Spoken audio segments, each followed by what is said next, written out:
হরে কৃষ্ণ। রাধে রাধে বন্ধুরা। তো আশা করি তোমরা সবাই খুব ভালো আছো, আর রাধারানীর কৃপায় আমিও ভালো আছি। তো যেদিনকে গেছিলাম আমরা 108 গোপাল সোনার প্রতিষ্ঠা দিবসে, ঠিক ফেরার পথে, কেন নৈহাটি দিয়েই যেতে হয় তোমরা জানো, তোমাদেরকে ঠিকানা তো বলেইছি আগে। তো মায়ের টান যাই বলো, যে আগে যখন গিয়েছিলাম আমি 108 গোপাল সোনার কাছে যাওয়ার সময় গল্প করেছিলাম এবার যেদিন আসবো তো নৈহাটি বড়মার সাথে অবশ্যই দেখা করে যাব। তো সত্যি সেদিন কোনো প্ল্যানই ছিল না যাবার, কারণ জানি অনেকটাই দেরি হবে। তবু ওই যে বললাম মায়ের টানে সত্যি চলে আসলাম আমরা নৈহাটি বড়মার কাছে।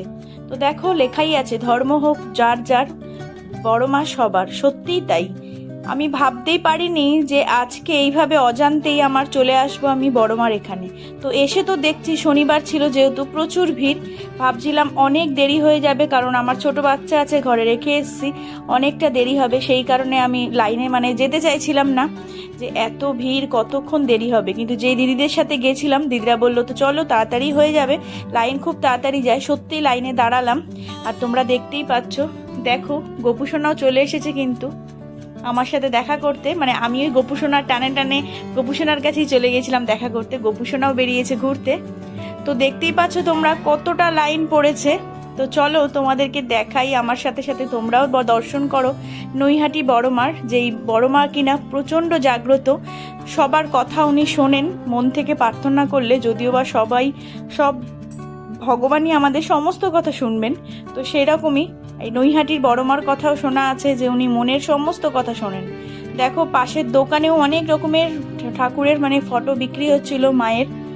মায়ের ফটো আমি একটা কিনেছি, যেহেতু আমি জানি যে কোনো ঠাকুরের জায়গায় গেলে ঠাকুরের কোনো একটা জিনিস হলেও আনতে হয়। তো আমি সেইখান থেকে আমি বড়মার ফটো নিয়ে নিয়েছিলাম ছোট, যেটা আমি আমার ঠাকুর ঘরে রেখেছি।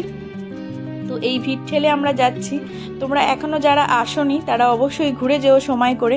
আর এখানে পুজো দেওয়ার ডালা, ফুল, মালা সমস্ত কিছু বিক্রি হয়, ধূপ, মোমবাতি, তোমরা চাইলে এখান থেকেও নিতে পারো, আর বাইরের দোকান থেকেও তোমরা নিতে পারো, যেখান থেকে নিলে একটু কম হবে, এখানে একটু দামটা বেশি।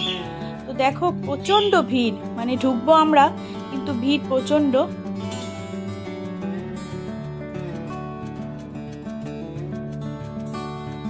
তোমরা আমার সাথে থাকো, দেখতে থাকো।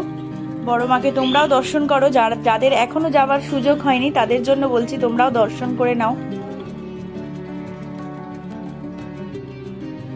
শনিবার বলে ভিড়টা একটু বেশি ছিল, অন্যদিন জানি না আমি এরকম হয় কি না ভিড়, কিন্তু আমার মনে হচ্ছিল শনিবার বলে হয়তো ভিড়টা বেশি। আর দেখলে ওখানে সুতো বাঁধা হচ্ছে, ঢিলি সুতো, নিজের মনের সমস্ত কিছু আশা বলে। ঢোকার মুখেই দেখো পাঁচিলে একটা মায়ের বড় মূর্তি রয়েছে। এখানে মায়ের যে মাটির প্রতিমাটা এখানে তো পুজো হয় কালী পুজোর সময়, তো সেই প্রতিমা এখানে নেই, এখানে রয়েছে দেখো যে প্রতিমা তোমাদেরকে দেখাচ্ছি। মায়ের সর্বাঙ্গ ছিল সোলার অলংকারে ভর্তি, এত সুন্দর লাগছিল মাকে দেখতে, চোখ ফেরানো যাচ্ছিল না মায়ের দিক থেকে। আমি সত্যি ভাবতে পারিনি যে এইভাবে মায়ের দর্শন আমি পেয়ে যাব।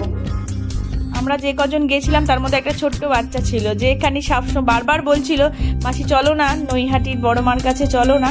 তো ওরই কথা শুনে সত্যি আজকে চলে গেলাম অজান্তেই বড়মার কাছে। আর বড়মার মন্দিরে যাওয়ার আগেই দেখো এখানে রাধাকৃষ্ণের মূর্তি, যেই কৃষ্ণ সেই কালী, এই কালী মন্দিরে ঢোকার আগেই রয়েছে আমাদের রাধা মাধবকেও তোমরা দর্শন করলে। আর এই দেখো এবার মায়ের মূর্তি, মায়ের সর্বাঙ্গ সোনা দিয়ে মোড়া, দেখো কত সুন্দর লাগছে মায়ের প্রতিমাটি। আর শনিবারের পুজো বুঝতেই পারছো, প্রচুর ভিড় ছিল, পুজোও হচ্ছিল, তো সেইভাবে বেশিক্ষণ একদমই দাঁড়াতে দেয়নি।